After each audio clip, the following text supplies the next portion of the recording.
Hey guys, Ash here coming at you today in Raid Shadow Legends. Welcome to the video. Sending some love, some positive vibes your way, especially if you're going through something and you need them out there today. Guys, I want you to sit back, relax, grab a little snack, grab your favorite beverage, you know, just chill out with me today because we're going to be here a while. I will have timestamps as always on these longer videos, but you know, I've done videos like this in the past. I did one way earlier this year, I think in January, February, where we talked about my best epics in every faction, my best epic in every faction. And it occurred to me that, you know what?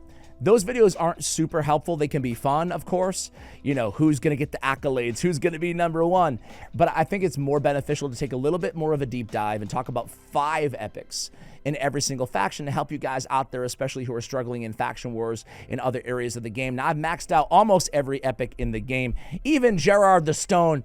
I can't be the only one, but ever since they started graying out the little avatars after you've already, you know, after you don't have a champion, I look at some of these and I'm like, wait a second, I've maxed Gerard the Stone before. Like, why is he not on my account? Same thing with these rares, you know, but anyway, I have first-hand experience with most of these epic champions, and the ideal, the intent, excuse me, out of this video, again, is going to give you guys hopefully some inspiration on some of these champions. We'll pick out some of my absolute favorites, and I will try to do a decent job at picking out, you know, a different array of champions, especially for faction wars specifically, but for anywhere in the game, and telling you where these champions shine, giving some gear recommendations, some build recommendations on a lot of these champions as well as we go through. So without further ado, let's start with Bannerlords. I think I already said it, but I will have timestamps in the show notes in the description below.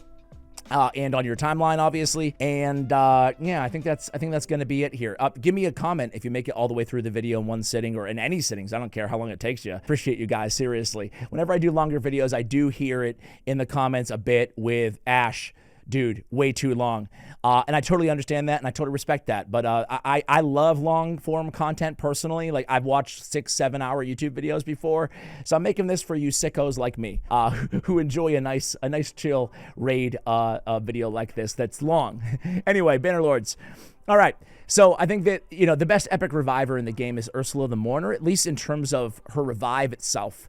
An AoE revive with increased defense and a strengthen, where she can put those buffs on even if she doesn't use the revive too. Man, this is a very, very, very strong move. Most legendaries, freaking mythicals, don't have an ability like this, don't have a revive as strong as this with 75% HP, 50% turn meter in the big version of the increased defense and strengthen. She also brings the decreased attack and the increased attack on the same ability as well. She takes a lot of books, but she is worth it. So Ursula the Mourner is certainly going to be the top pick, or at least one of the top picks. I'm not going to order the 5 because I'm going to, again, cover damage dealers, debuffers, control, and it's hard to compare the two. Stag Knight, come on, man. Stag Knight, by the way, I didn't even realize that I had the Gilded Glider skin. When and where did I get this thing? Holy mackerel. I'm gonna be real, I didn't even realize they had a skin for Stag Knight. Doesn't he look great? He looks great, but let's be real. That classic skin, nothing can beat it. Nothing can beat it. And he loses his antlers, man. I mean, come on. All right, the video's over. That's it, guys. That's all I wanted to say. So, now, Stag Knight, he's just one of the best. Personally, Stag Knight is my favorite debuffer out there out of any, even over Deke. I'm not saying he's better. He's just my personal favorite. I love how fast he is. 107 speed. I love that he has 21k HP. He has a decreased speed on his A1. I think the decreased speed is one of the most important and essential debuffs in the game. Obviously, anything from Ice Golem to Fire Knight to anything in between can be very, very useful having that on the A1.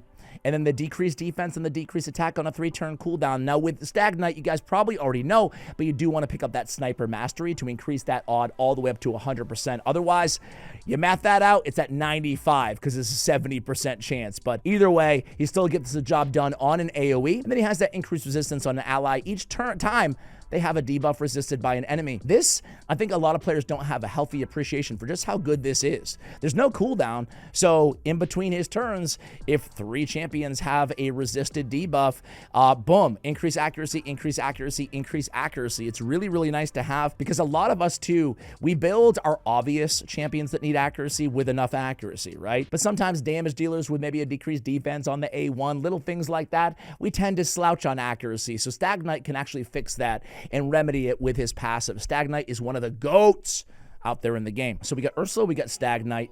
Listen, I'm going to include Lady Annabelle in the conversation. How could you not, right? She is, unless you're running, for me personally, as an endgame player, I run a Nishak Verminlord ally attack with Mikage type team for Bommel, but Lady Annabelle, she can solo it because of her passive. And Bommel is one of those dungeons too in Doom Tower that you don't really care if it takes you 10 minutes because you're probably not farming Bommel. You just want to clear it and move on with Doom Tower. And she's the easiest option, right?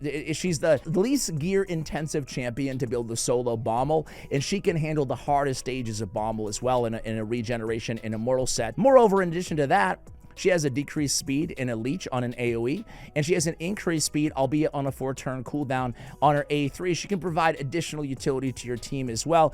I think you can absolutely use her in Faction Wars to help with heals and control with the decreased speed, albeit, again, on enemies only with less than 50% turn meter, but that can still apply. You know, it's a 50-50 shot, but it can still be applicable and helpful to your team, especially if you're lacking the debuff to begin with. So Lady Annabelle, for me, solo Bommel, but moreover, just good overall utility as well in restrictive content, Centrano, stuff like that. I just run her in the regen in Immoral that I run her in normally for Bommel, or that I used to run her in Bommel. I just run her with that anyway, and it's still fine. Okay, you do need accuracy, though, on her.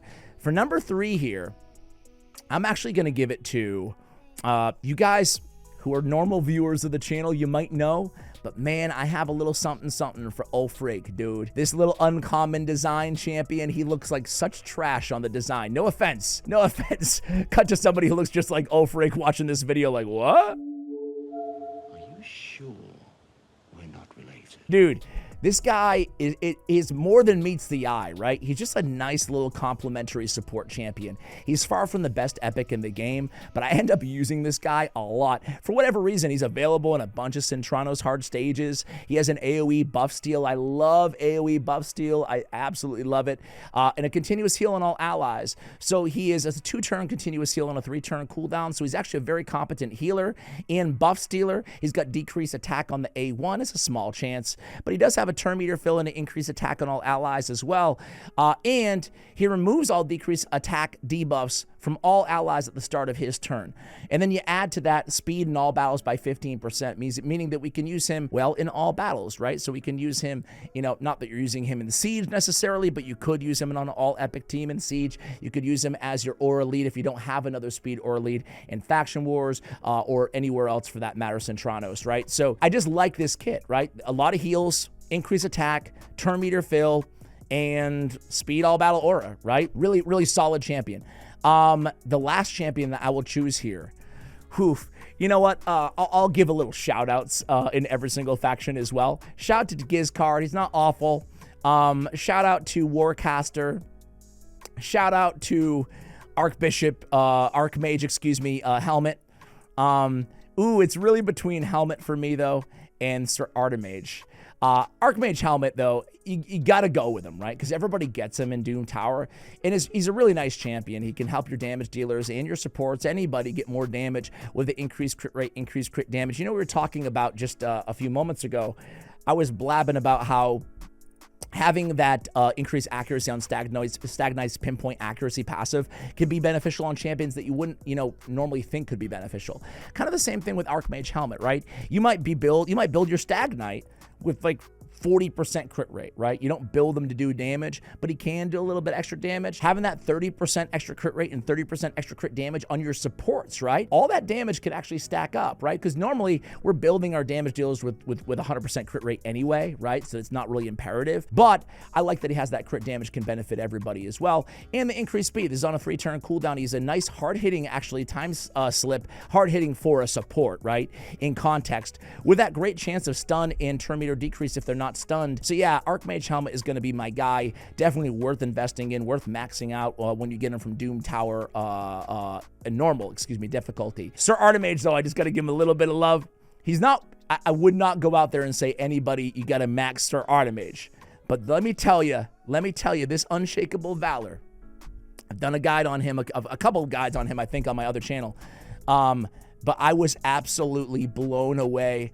I really do think this is in contention with a few others who will mention this video as the hardest hitting single target nuke out of any epic out there in the game. Unfreaking shakable valor. He smacks with it.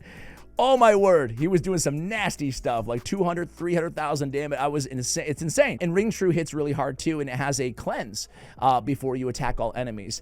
He's such one-dimensional champion. Damage dealer, basic AoE and basic A3, but boy can he smack. All right, guys, I think that's pretty good for Bannerlords there. High Elf time. All right, there's not that many High Elf epics, but I want to start with my personal favorite. Probably not the most obvious, but again, you longtime viewers, you might know. Ethlin the Golden. This dude is nasty. He's nasty. He's very unique. He's got this paralyzing strike is so freaking good. It smacks. This guy can smack. Actually, let's start with the A3 because he brings his own buffs, right? He brings increased crit damage and increased accuracy with an extra turn. He needs accuracy because of the A2, which we'll get to.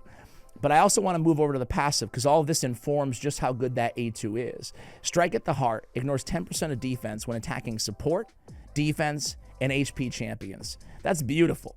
You get a built-in ignore 10% defense on a passive. Very, very, very strong. And then he has a shield on himself and a heal on his A1. But it really comes down to the A2. And when you add that extra turn into his kit, it gives you some strategic autonomy. Do I want to go in and open up with the A2? Do I need the accuracy in this situation? Or do I want to open up with the A3? I say that because you can open up with the A2 and then use the A3 as a mechanism to get back to the A2 in a one less turn, right? In wave content, Centranos, and Faction Wars. I rode Ethlin the Golden harder than any other High Elf on my account. Maybe with the exception of Star Sage Galathir in Faction Wars hard. He ticks off so many of those trial boxes, man. With the extra turns, there's those stages where you need extra turns. Block active skills. Oh my word.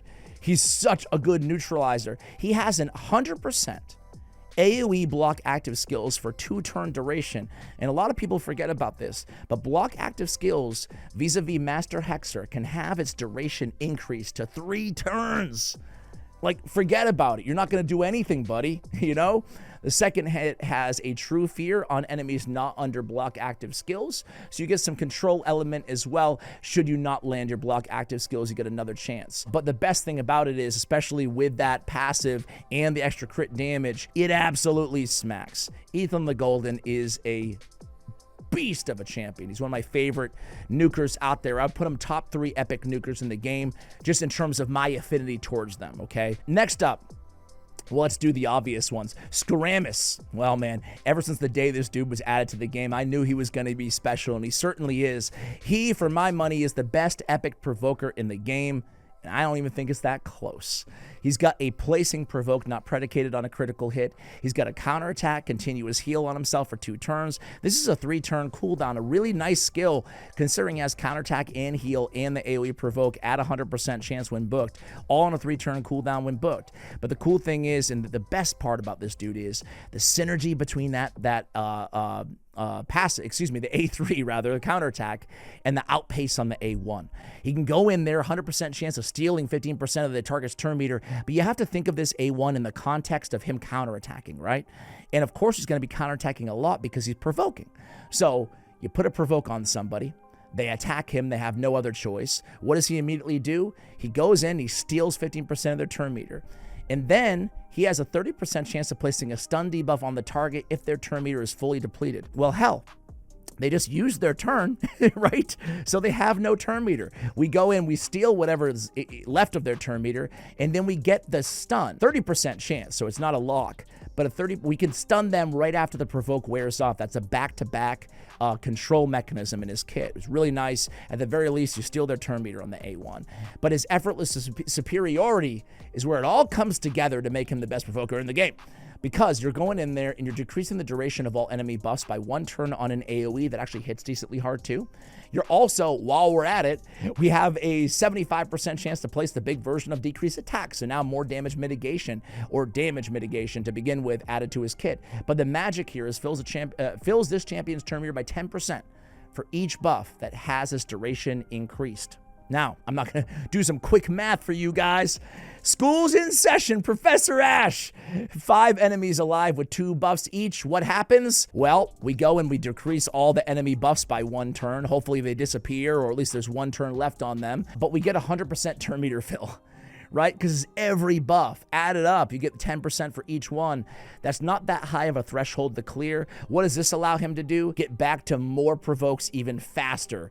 What a great champion. Beautiful. I love him. Next, I'm going to give to Royal Guard. I mean, of course, Royal Guard's an oldie, but he's still a goodie, and he's still absolutely a top 5 recommendation. He has takedown.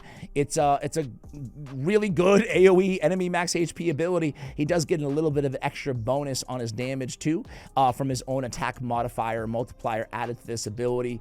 It hits harder than Tusk's AoE as well. It's nice. It's a nice ability there. He has the hamstring on the A3. This is going to bring the decreased speed on a 4-time at random. Each hit also has a 75% chance to decrease the entire turn meter by 25%. On a 4-time at random. I mean, it's got a little taste of an Allure A1 vibe, right? Where we're going in there with so much turn meter depletion. Granted, it's on a 4-turn cooldown, not on a basic A1, and it's not 100% land rate. But what you can do to a Dark Fae, for example, in a situation, Fire Knight normal, is really tremendous in terms of the control profile. Not to mention the decreased speed that you're also placing there. So overall, great champion, very slow, very squishy, but a decreased defense on his A1 as well. Still definitely a worthwhile 6-star for basically every account out there, I would say, on Royal Guard. Now we got, so Royal Guard, Skaramis, and Ethan the Golden. Those are the easy ones here. Now I'm going to go Neldor. Neldor Rhineblade. This guy's really nice. Really good attack-based champion, but I consider him more of a, I don't know, control debuffer type champion, right? He's got an AoE 2-times hitter, decreased speed. It's each hit has a 75% chance, so more often than not, you're going to land decreased speed on everybody. He also heals himself. Not bad there. We have a quad hitter, making him a beast for Fire Knight, especially hard because of his A1. But Fire Knight normal or hard, he's going to place a decreased attack and a decreased accuracy on his quad hitter 3-turn cooldown. Fantastic. Whenever an ally places a freeze debuff, he has a 30% chance to attack that target with his default skill, which also, you guessed it, places a freeze. Triple hitter on his A1. Each hit has a 40% chance of placing a freeze. Even if you land 1 or 2 of those, it's great control for Fire Knight hard. He's really a Fire Knight hard standout, but a good kind of control and damage mitigator anywhere you may need him. I think he's definitely worth everybody investing in. And then for the last champion here, guys, I'm going to give it to, I mean, for me, it comes down to Tyrell or Vergis personally, with a shout out to Indricia. But I think I would give it to Tyrell is still worth investing in for my money today, because he has an AoE decrease defense, which is really solid. But he has this preemptive strike, which I think is even better. Arguably, I guess, decreased defense is really nice to have on an AoE. But a 2-turn stun with a 50% turn meter decrease, right? Provided the stun lands if you fully deplete that turn meter. It's a really, really nice ability. 2-turn stuns are hard to find. Granted, it is conditional, but he has also a decreased attack on his A1 with defense in all battles on the aura. So you put it all together, you're looking at a defense-based damage dealer, debuffer, and control champion all built into one. That's Tyrell. And the thing about Tyrell is, too, the last thing I'll say about him is he gets knocked, rightfully so, for having a 4-turn cooldown on his AoE decreased defense. This guy, by the way, back in 2019 when I started playing, I've got my 2019 badge on display in case you guys missed it. Boom. Tutorial class of 2019. I wish I was 2018. I'm not sure if any of you guys have that. The game technically was released, I want to say, in December of 2018. I wonder if they even have that badge. I have no idea, and nobody cares, do that. But yeah, Tyrell, he gets knocked for the 4-turn cooldown. But honestly, guys, with this dude, he's with the way that where we're going to be using him in Faction Wars and Cintranos, you can just kind of A1 cycle to make sure in most situations that you have it off cooldown for the next wave anyway. So you can move around that and get around that. It's just like areas like Clan Boss and stuff where he used to shine Demon Lord. He's not as effective because of that cooldown nowadays in the modern raid. Shout out to Vergis. He was on the cusp. Listen, if you're looking for a freaking tank and a half who you throw in regen in Immortal gear to be even more tanky, or even toxic gear. I've seen some crazy builds where he can solo content. Look no further than Vergis. He does a great job of keeping everybody alive, especially after his big buff. He's gotten a few buffs over the years. That's High Elves, guys. We're moving right along. Sacred Order. This is where things get interesting. This is a lot of champions in Sacred Order. I'm blocking a few of them, but nobody worth investing in my opinion. I'm blocking Missionary, and everybody hates Missionary. Okay, so who are we going for here, guys? Listen, to me, let's not overcomplicate this. We've got the power square. You know, they're going to like redo the champion order or something, and it's going to ruin my power square, but I'm referring to this square right over here. Those are the 4. Boom. 4 to 5 done, you know, really quickly. Fenax, man. Nub Raids. What's up, man? What's up, Nubby? He's got the put down. The put down is, I mean, before the days of Embreeze the Anomaly and Reveiw, we didn't have any abilities like this. It's a little bit less unique nowadays, but it's still just as lethal. And that is the put down, extra hit if they have any debuffs with a big block revive with big damage multipliers, right? What more do you want? Oh, you want decreased speed and decreased defense? He's got that too. It's good for bosses. It's on a 4-turn cooldown. Can hit decently hard. He has a decently hard-hitting AoE as well. It is a 4-turn cooldown, but again, when booked. But the highlight is the put down. But an AoE block buffs is very nice for 2 turns as well. If you don't place a block buffs, you get a block active skills. I've never been a huge fan of the conditionality there, but it is nice to have kind of a failsafe or whatever. So there it is. It's Fenax. He's easy to talk about because he's pretty simple, but he's very, very lethal. I mean, he's one of those champions that if you're not a whale, but you want to have a chance of beating a whale in the arena, draft Fenax in live arena, right? Because you just get 1 turn or 1 ally attack that goes before him. You can build him slow with attack percentage on his boots if you want to, and you're just waiting for that 1 hit that can change everything, right? If I'm running this beast all mythical team and Lazarius is my only damage dealer, if Fenax, well, I guess bad example because of magic affinity, but either way, you kill the only damage dealer, it's kind of game over with Fenax, right? There it is. All right, Deke. Well, I talked some smack about Deke saying that my man, what's his face, Stag Knight, was better in my heart. But I think that Deke is probably one of the best epic champions in the game because he has the extra turn mechanic that Stag Knight certainly doesn't. Stag Knight beats him in stats, maybe a cool passive, but it's stupid to compare the two because they're both amazing. Time compression is the turn meter fill and the turn meter decrease on the same ability with that extra turn. Listen, the turn meter fill and the turn meter decrease is fantastic alone, but the extra turn is what makes it so magical because it allows us to cycle through our abilities very quickly with this champion.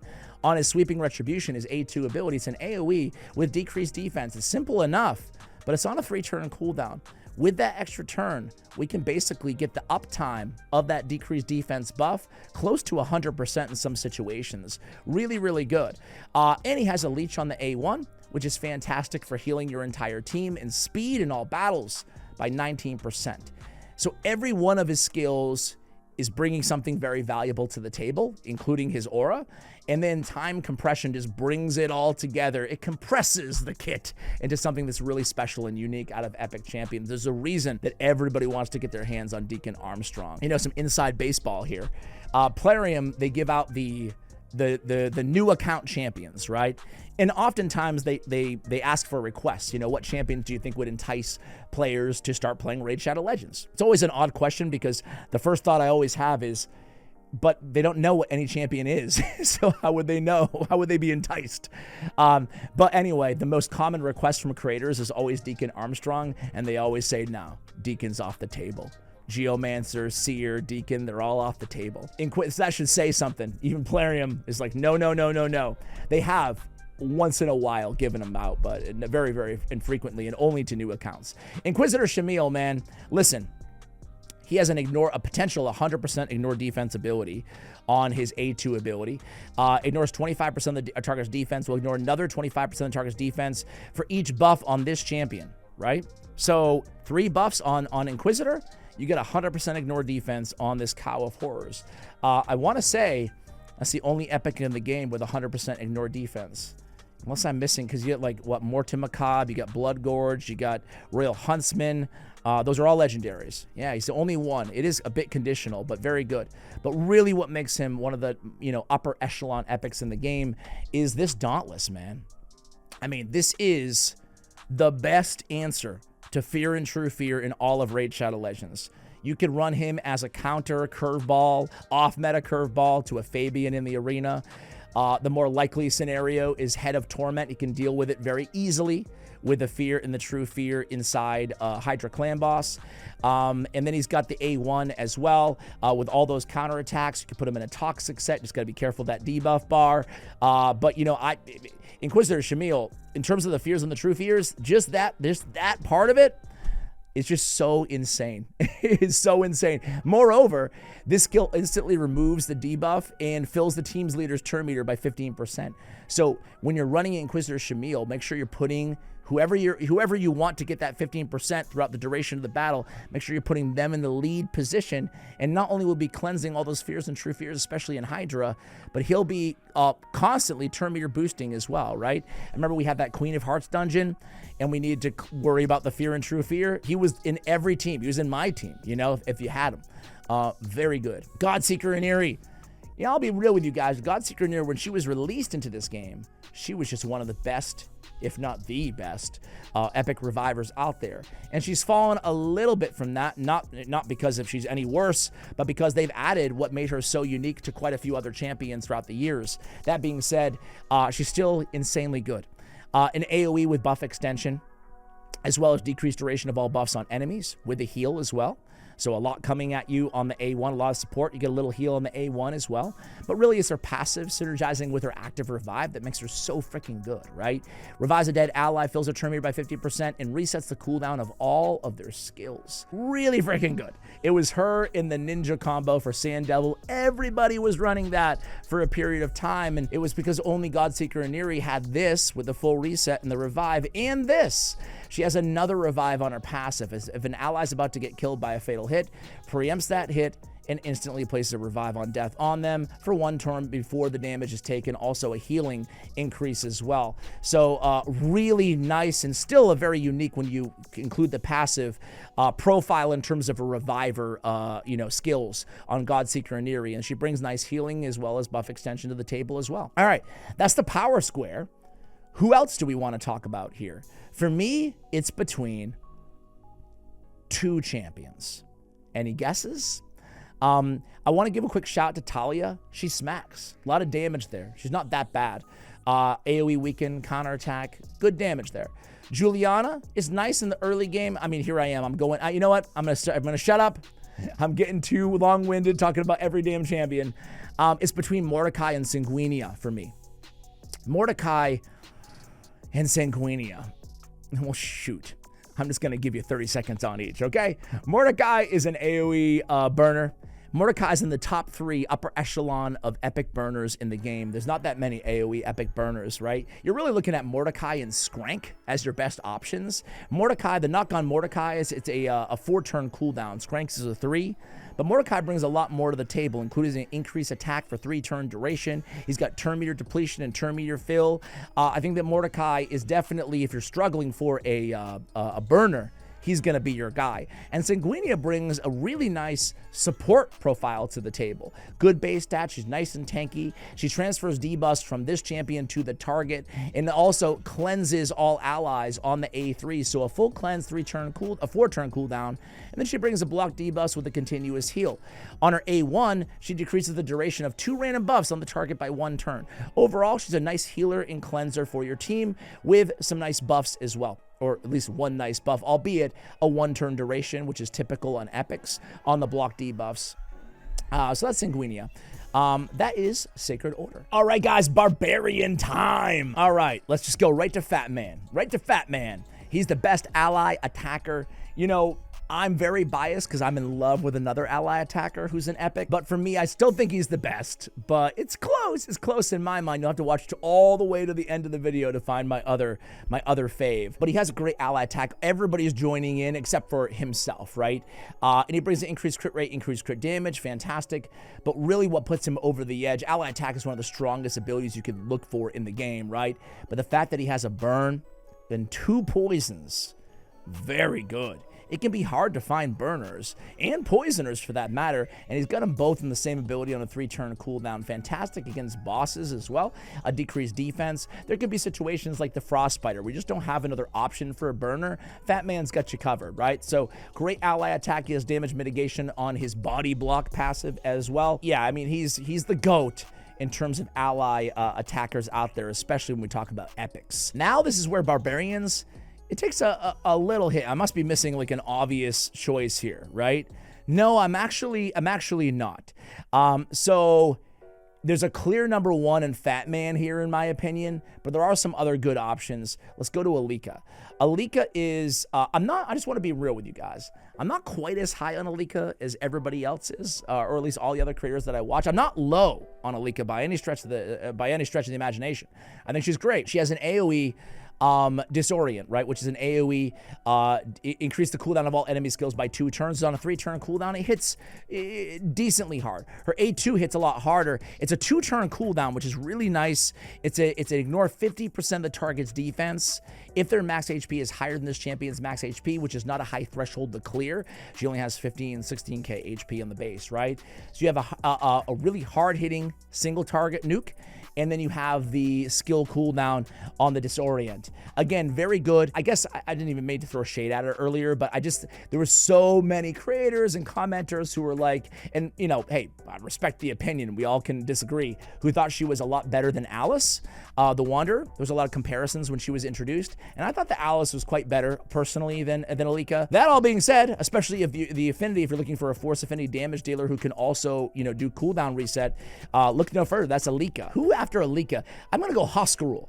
Hoskarul, man, I think he was a fusion, an epic fusion. Yeah, they did those back in the day, or a fragment summon or whatever. He's a defense-based AoE stunner, right? He's got an AoE attack, good damage multipliers. Think about like Crush the Mangler type damage from this champion, right? For a defense-based nuker. But he has a stun, right? He has a 75% stun on a 3-turn cooldown. That's Archmage Helmet territory. And frankly, he's got a decreased turn meter of all enemies under stun by 15%. I think it's one of the best control abilities out there in terms of AoEs, especially when we talk about stuns. So Hoskarul takes the cake there. He also removes stuns from all allies on his A3, which is a very interesting soft version of a cleanse.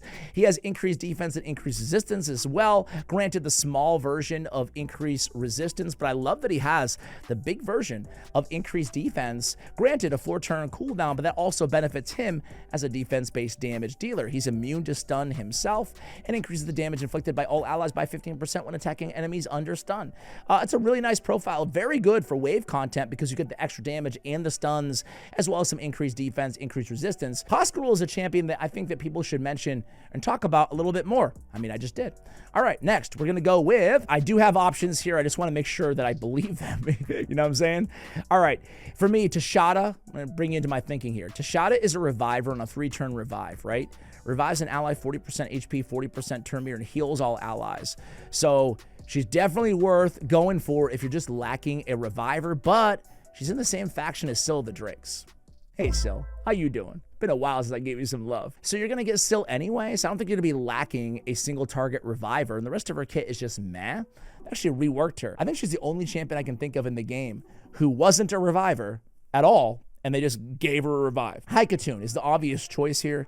Haikatun I still think is very, very good on new accounts and progression-wise. I think she's a fine champion, but I don't think she's as essential to go out and max no questions asked as she once was, partially because of all the champions that new accounts are getting in this game, right? Like, you are getting Ugos and Tagors, not to say that she's the same as those champions, but they're also giving away Tirana Rocks and Sun Wukongs and, you know, everything else, right? So it makes, you know, it de-emphasizes what you should prioritize in terms of the old school champions. That all being said, she's got a nice little speed control profile with speed in all battles on the aura. She's got turn meter fill, increased speed, apothecary-esque on the A2, and then she has decreased turn meter on an AoE 4-turn cooldown on the A3. She also has a decreased speed on the A1. I feel like a lot of newer players underestimate how effective this kit can be with the decreased speed, the decreased turn meter, the increased speed, speed and the increased turn meter, it's kind of like, I know that I can speak for myself. When I started playing this game, I didn't necessarily recognize how imperative controlling the speed of these battles is, especially as you progress in the game, and Haikatun can get you used to that, and she's a very effective kit in doing so. Last but not least, I guess I'm going to go with Skytouch Shaman. Skytouch is a very interesting champion. She has some upsides, some downsides, but at the end of the day, she has a very Cardial-esque A2 ability where she has a cleanse, a full cleanse, a block debuffs, and a revive on death on a 4-turn cooldown. It's definitely a unique ability in terms of epic champions to have all of these, especially the 2-turn block debuffs with the cleanse and the revive on death. And she ends up being one of the more capable healers out there as well. There is some downside where she's basically damaging herself, right? So you got to be careful, decrease speed, fear as well. But you play your cards right here and you can mitigate. There's ways to get around that. She can be a very competent support and healer. Just got to kind of be careful. And to be frank about her too, I don't think she scales into the end game as well as some of the other options out there. Jamarsa, for example, with the AoE revive, albeit not a great one, could be a better consideration. You have to get her though through friend links. I will say, Jamarsa is a billion times easier to get than Chronum. I still haven't been able to get Chronum on my account, but you guys, a few of you guys, have helped me unlock Jamarsa. Thank you for that. I would say the Barbarians are pretty weak overall and a bit redundant, you know, when it comes to their epics. Ogryn Tribe. The good thing about Barbarians, though, is they're one of the strongest champions in terms of their legendary offerings. Anyway, Ogryn Tribe, one of the worst factions in the game, but they do have some heroes here, some really good epics. Legendaries definitely has a little bit to be desired, although they're getting better. They're buffing like all of these Void legendaries. They buffed Toghren in a big way. They buffed Diamant, not a huge buff. They buffed Bellatar in a big way as well. They added Klazog, so they're getting a lot better here. They buffed Gurgo the Augur, so I could keep going here. They don't buff epics though, do they? All right, so Ugo is my girl, right? Like Ugo, I mean, she's just one of the best epics still for my money in the game. She has Leech on the A1. She has an AoE decreased defense and a block buffs on the A2, right, on a 3-turn cooldown. And then she has a remove a random debuff from all allies, heals all allies. And then if anybody's dead, or excuse me, if all allies are dead, she has a revive there. The Ugo revive is like a solar eclipse that comes around, you know, once every 2 or 3 years on your account. So when you get it, you screenshot that bad boy and you frame that bad boy, the Ugo revive. It's a very special, and you should play the lottery that same day and open a primal shard because you're a lucky guy or gal. All jokes aside, what makes Ugo so good is between the leech, the healing, the block buffs, and the decreased defense, and the cleansing, and the healing. And the heal is 20% of her max HP. She's got 20k, basically, HP. It scales very well. What makes her so good is she is a plug-and-play option that fills 2 roles with 1 champion on your team, right? She's got 2 great debuffs. Block buffs is so underrated, too, even in wave content, even outside of areas where you need it, like Hydra. But then having those big heals and the mini cleanse as well, and the leech for more heals, she really does fill some support and healing and debuffs on your team in 1 champion, allowing another spot for another damage dealer or, you know, whatever you happen to need on your squad. So Ugo is one of the best out there. Next up, we're going to go with good old Man-Eater, man. Like, let's not overcomplicate this. Man-Eater isn't used as much as he used to be because he was a staple of Demon Lord Clan Boss. He's got the unkillable and the block damage on all allies for 2 turns. This is a 5-turn cooldown. We had the double Man-Eater comps. We had the Deadwood Jedi website that we were going to every day to find the latest and greatest in Demon Lord Clan Boss. How times have changed. Deadwood, man, I think it's been like 9 months since he's made a video, 10 months. I wish he would come back to the game. I thought he had a really good channel and a really good offering for players out there and a really good mind for the game as well. I miss him. I digress. Decrease attack on all enemies. Big version, as long as the attack is critical on his A1. That's a nasty A1 ability, right? And then his A2 is just as good, better. Attack 1 enemy, fully depletes the target's turn meter, fills his champion's turn meter equal to the amount the target loses. Come on, man. That's nasty. He's just like a really solid champion anywhere in the game, right? Okay, number 3 here. Number 3, I'm going to go with Skrank. We mentioned him earlier. Listen, there's not a lot of burning options out there, and a lot of you guys might need an HP burn champion. As I mentioned, we're talking about Mordecai.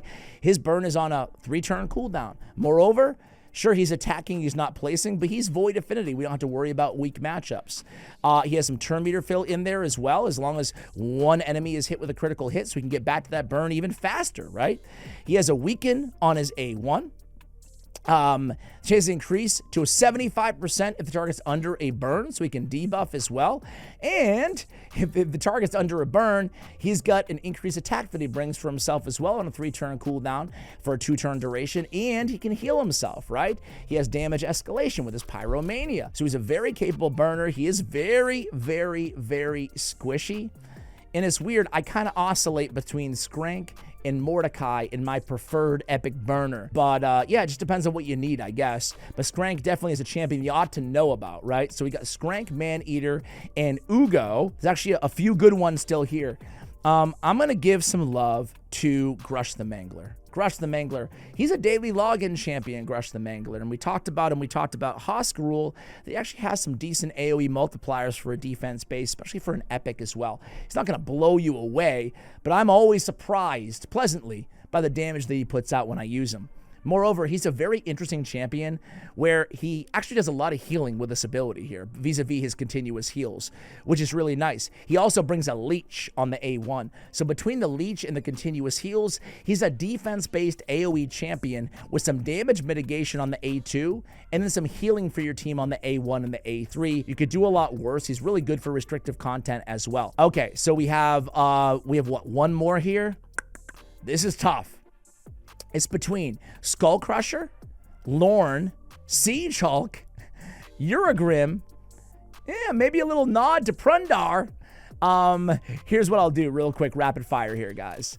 I will say that, is it Galcut with the, no, I don't like Galcut that much, but I do like Grunch Killjoy, and because I mentioned Faction Wars here, you ought to know that Grunch Killjoy is the champion that I leaned on hard because I don't have War Mother, and the Cross fusion or whatever his name is wasn't active at the time. And as you can see, I can't get my hands on War Mother, man. I've been playing since 2019, as you guys saw from my badge earlier. So Grunch was my bomb champion. I had to just RNG the hell out of that stupid bomb level in Faction Wars Hard using Grunch Killjoy. Hey, it's a 75% bomb that detonates after 1 turn. That's that detonation. He also has a cleanse and a continuous heal. I mean, you could do a hell of a lot worse. So I'll give it to Grunch. That being said, Siege Hulk can smack with an AoE decreased defense. He brings his own buffs. Fantastic option. I use Siege Hulk quite a bit. Claude is an interesting champion with an increased speed, increased accuracy, as well as a shield. Good for support. Like I said, Prundar, he's not my favorite, but he does bring heals and a strengthen and an AoE provoke on a 3-turn cooldown, albeit not 100%. So those are some shout outs. I've always loved Lorne the Cutter. He deals big damage with an AoE leech and a heal reduction and decreased target's turn meter by 100% on his A3. I've always felt he was very underrated. The rest kind of Uragrim. Speed in all battles, poison, and heals, right? Very nice champion. All right, I guess that's it. Ogryn Tribe. Lizardmen. There's only like 5 Lizardmen to begin with, right? I don't have a lot of choices here in the Lizardmen faction. Number 1, man, there's not a good assortment of Lizardmen here. Let's go with Venomage, right? Venomage is a special champion. Heal reduction, damage mitigation, which is very nice. It gives you a reason to benefit from heal reduction, even if they're not on healers, because it mitigates their damage on the passive. But Venomage has a very, very nice kit. An AoE heal reduction that's a 3-turn duration on a 3-turn cooldown. Pretty solid, right? Also replacing poisons, 2 of them, right? So a very, very effective A3 ability. On the A2, we have a decreased defense, decreased attack, 3-turn cooldown, single target. And on the A1, we have destroy max HP, which is very nice, under heal reduction, but has a 50% chance on each of the 2 hits of activating up to 2 poison debuffs on the target. Fantastic champion. I love running Venomage, just classic perception gear, nothing fancy, as well as in Nether Spider. She's my goat because I run her with Geomancer, so we can just go in there, place the heal reduction, which you need to land on the nether spider, and then you can just start churning away and activating poisons right on that A1. Very, very nice. Next, I'm going to go with Scathix. Scathix, I think, is very underrated. We got a full cleanse with a block debuffs. Block debuffs is a 2-turn duration and a shield based on his max HP. Doesn't scale that well at 18k, but still, it's a very, very nice support ability, right? And then you guys know from Ulfrig, I love the AoE buff steals, and he's got it on the transfer rush. He also has a decreased speed on the A1 at a 50% land rate, not bad. And then a block damage on this champion for 1 turn whenever his HP drops below 30%. So we have some nice kind of damage fail-safe mechanic on the passive, which you love to see as well. You put it all together, you got buff steal, you've got decreased speed, you got a great cleanse and block debuffs and a shield. Very nice champion there. Especially if you're looking for that decreased speed from a support champion, right? So we got Scathix. Let's give a next shout out to Aox, the Rememberer. Aox, man, he's a very interesting and unique champion as well. He's got poisons on his A1. Granted, it's only a 30% chance of poisons. It is on each hit, though. You know, a decent source. You got heals on the A2. Fantastic. You got a decreased attack on all enemies for 2 turn on 3-turn cooldown. Decreased enemies turn meter by 20%. Decreased crit rate over 2 turns if they have 50% or more turn meter after the turn meter decrease. So it's a very nice ability here on the A3. But the Steward of Time is what makes Aox such a capable champion overall, right? I mean, all of the skills can help your team, help complement your team.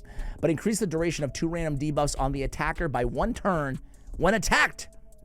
Occurs once per hit. I mean, it doesn't sound like much upon first glance, but boy, you take him into battle, and this dude is just constantly...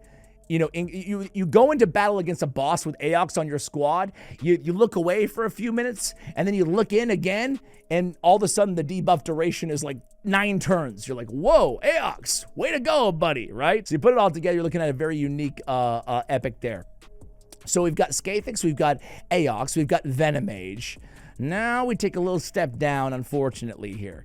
I will give some love to Basilisk, because Basilisk... You can put him in a stun set. He has actually a pretty hard-hitting AoE on his A1 ability, and he has a stun on his A2 as well to help complement, right? I usually use him in a stun set as my main nuker in a stun set, right?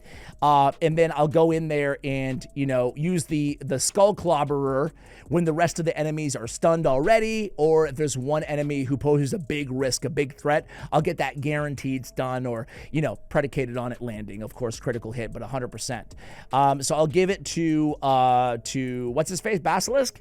And then last, I'm tempted to go Jareg. I do think he's been crept a bit. You can still use Jareg. Certainly, he's still a solid champion. I'm going to give it to Broadmaw.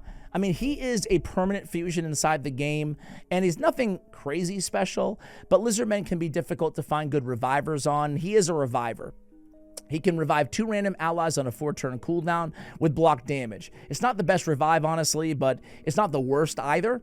He also brings increased crit rate in the stupid, weak version of increased speed on a 3-turn cooldown.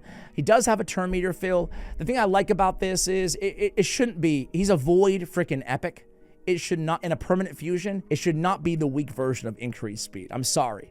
He should not have a worse ability as a void epic than Apothecary, you know, as a rare, as a magic affinity rare. So I don't love that, but at the end of the day, if you don't have an increased speed on your team, he has it on a 3-turn cooldown and a turn meter fill. So overall, not the best. He has freeze, a little control on the A1, but certainly far from the worst, and he's worth knowing about, and I do think he's worth fusing, especially for restrictive content like Faction Wars as well. Skinwalker time. All right. Skinwalkers, now we're taking a step up here, guys. We're taking a step up on the Skinwalkers. The first guy that I'll point out, I did a video on him recently, is a Kemptum. A Kemptum's damage always astounds me. He's great with Giant Slayer, right? Triple hitter, or with Fearsome Presence if you want to go in a stun set. So you can run stun set, you can run perception set on a Kemptum, or you can just build him as a nuker in Savage or Lethal Gear. He's got a triple hitter on his A1, triple hitter on his A2, and a great passive. His passive is 100% chance when booked of inflicting damage from, of inflicting damage from one poison debuff on to enemies under a hex debuff whenever their allies receive damage from poison debuffs. Basically, all you need to know is when a poison tick goes in, he's going to go in and attack. He actually attacks. It says inflicting damage, but you can land stuns off of the hex blood. It's not really intuitive by reading it that you can. So that's why he's so good in a stun set. His only active ability, you know, his passive, but his only active skill is the A2. It's a 3-turn cooldown AoE attack that hits not once, not twice, but 3 times on this AoE. Each hit has a 75% chance of placing hex. Basically, he's going to land the hex. If enemies are not under hex, he's placing it or extending it, excuse me. Either way, he's one of the best hex appliers out there in the game, and just so much damage. He has that poison on the A1 with a debuff spread as well on a random debuff if they're under a hex, which they always are going to be when he's on the team. He has speed also in all battles by 18%. So Kempton would be my top choice here, but that's not gonna. I love a lot of these champions that, you know, not everybody loves. I love Gom Yellowhand. This dude is kind of a newer epic champion, but he's got to increase speed for 2 turns and a continuous heal for 1 turn. Eat that, Broadmaw, right? The increased speed and the continuous heal on a 3-turn cooldown is simple, but it's very effective. We got a leech and a heal reduction on his A1, but it keeps getting better here. On his A3, which is a... Man, I said that Hoskrul had the best stun. Gom has maybe a better ability here, right? Or very similar, if not exactly the same. An AoE attack, decreased turn meter of all enemies by 15%, and then a 75% stun on a 3-turn cooldown. With the increased speed and the continuous heal, what? Whenever an ally's attack fills his champion's turn meter by 5% once per attacked ally. So constant turn meter fill happening throughout the duration of the battle as well. Man, I mean, one more time, for those of you in the back, leech heal reduction, increased speed, continuous heal, stun, turn meter decrease, and turn meter fill on his passive. What more do you want from a champion? Attacking all battles on the aura? Sure. He's amazing. He's a really good champion. Using the Marooned. All these new-ish Void Skinwalkers, epics, are very good, and in my mind, underrated. I don't hear many people talking about them, but I think they're all very good.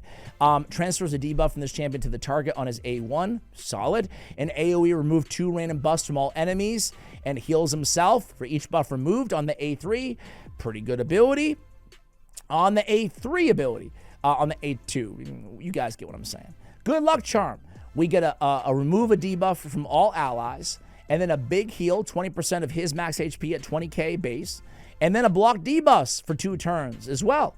Man, he's bringing so much to the table. Whenever this champion heals himself using one of their own skills, also heals all allies by 20% of any surplus heal. So when he's healing himself on that A1 and the A2, you get that surplus heal if he has full health for all of your allies as well. You walk away with a big heal on the A1, a little cleanse, a block debuffs, surplus heals, removing buffs from enemies, transferring debuffs to enemies. I mean, there's a lot to love about this guy. A very good support, especially for faction wars and restrictive content. Man, he's really good. I'm just going to stick with, I hate to go all Void here, but I got to go with Frenzy. Some people hate Frenzy. I was doing a video with Nubrates, who we mentioned earlier when we talked about Fenax. And he said he doesn't like Frenzy the Cackler. And I'm like, dude, what? You ever, I don't know if you guys have friends that play Raid, but you ever get in like a debate? Everybody has a right to their opinion, right? But you're like, what am I seeing that you're not seeing? Frenzy the Cackler is a defense-based damage dealer, control champion as well. So a defense-based damage dealer who brings an increased defense, so for more damage, right? AoE provoke, granted, a 4-turn cooldown, but an AoE provoke with an increased defense. Increased defense lasts for 2 turns. And then we have a burn. It's a 3-turn burn. It's good against bosses, but not great against wave content, right? Because we're going to go in there, and it's a 75 or 100% chance when booked of placing a burn on the 3-time at random. We get turn meter for each HP burn debuff placed by the skill. And then what I love about her, too, is on her A1, we have a chance of instantly activating those HP burns at a 50-50 clip. So where AoE provoke, she has to bring a lot to the table. Damage, increased defense on herself for more damage, provoke, burn, and then burn activation, right? Increases champion's defense by 2%, up to 20% each time a burn is activated as well. I really love Frenzy. Very interesting and unique champion. And then now we have one left. Shout out to Taurus, So many poisons. Taurus is the best AoE poisoner, ergo, the best chance that you have to combo with a Narma or an Elenaril, who they're giving away to free accounts, or any other poison combustor, a Xavia, Theodore, whoever that you have on your account. Because we get 4 poisons on all enemies on an AoE. Now, granted, we take 99% of his damage of his current HP, but you get unkillable for 2 turns. I never find that he dies. You know, you get plenty of time to revive or whatever, or excuse me, to heal. But man, 4 poisons on an AoE, no one can poison like Taurus on an AoE out of any epic in the game. Steel Skull's okay for support. Horaphes is a reviver if you need a reviver, right? Both the Rancid, though. This guy, I'm going to give him the shout out because he's got a heal reduction. He's got a decreased accuracy. He's got increased the duration of all ally buffs, right, on a 3-turn cooldown. So great champion to pair with maybe like a Wixwell team as well, or a Titus team rather. We have a 2 debuff cleanse and then a heal and then an increased accuracy as well in the A3, and then decreased damage all allies receive from poison debuffs by 50%. An anti-Nell option for you and Stalk the Broken. Not really. He's not going to be able to hold them back, but an interesting little and a very unique antibiotic spray passive that, you know, is worth at least knowing about, right? Man, there's some interesting champions. Bovos, too, has an AoE decreased crit rate, decreased damage. Remove a debuff from all allies. He's not that great. Forget it. All right. So those are my 5 picks there. There are some interesting ones that I didn't mention, but Skinwalkers is stacked. Orc time. Orc, in my opinion, is the worst faction in the game, guys. Who do we have here for our choices? Well, let's go with Duck the Pierced. Duck is like kind of like a defense-based Stag Knight.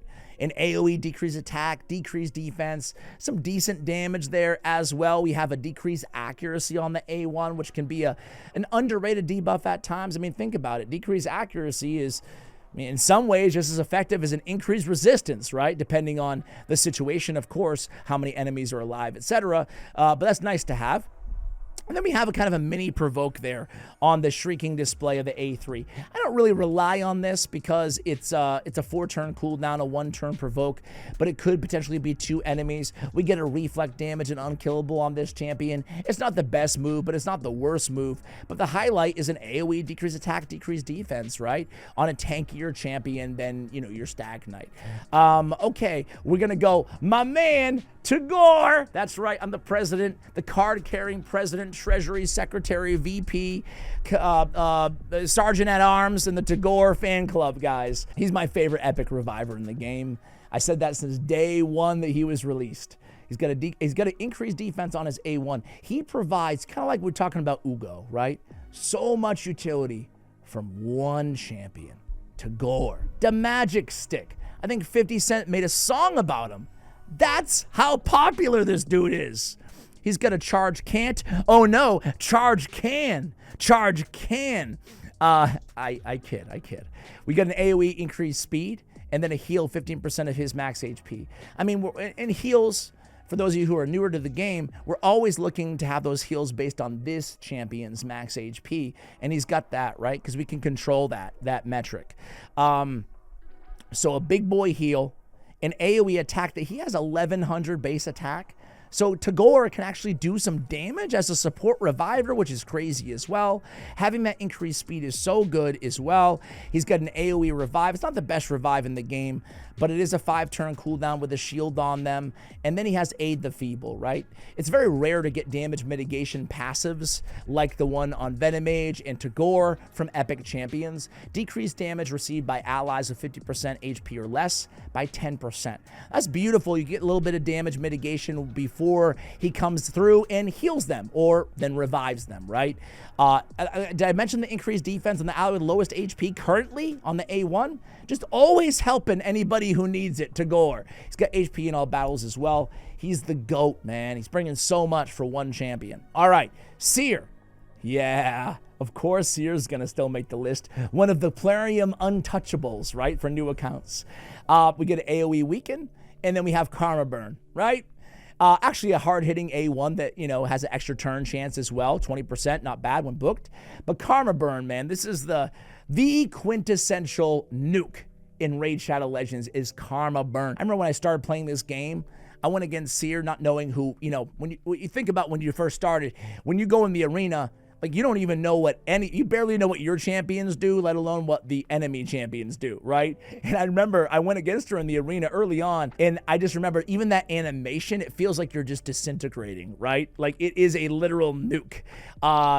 It's just one of the hardest hitting abilities in the entire game, provided you have a lot of buffs. She strips off the buffs off your team and off the enemy team, and then just does tons of damage. If she doesn't kill them, she can sleep them.